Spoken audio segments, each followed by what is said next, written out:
Let's have a quick review of the prominent bony landmarks and a few perspectives of the thoracic spine with a lateral view of all 12 thoracic vertebrae in an articulated position. First, for context, superior is up here, inferior is down here, anterior is to our right, posterior is to our left.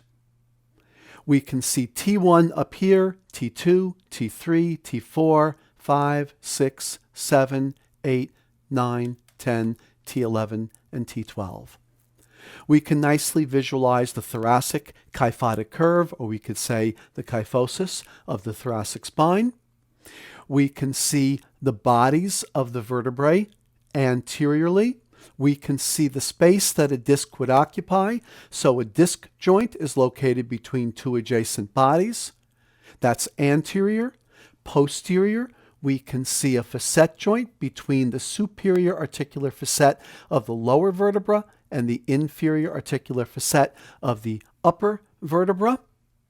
We can see the intervertebral foramina, the holes through which spinal nerves pass. We can see the inferior vertebral notch of one vertebra and the superior vertebral notch of the vertebra below it. Here we see the lamina on the right side, and here we can see spinous processes. To note a couple of differences from upper thoracic spine to lower thoracic spine, please note the size of the vertebral bodies of the upper thoracic vertebrae and note how much larger they are in the lower thoracic spine.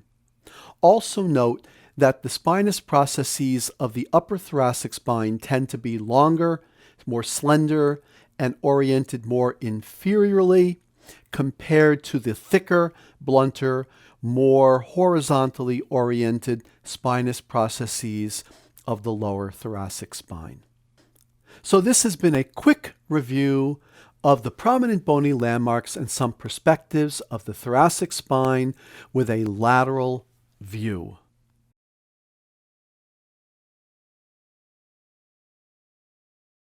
And now, if you would like, pause the screen and see how many of the vertebrae and see how many of the landmark structures you can name.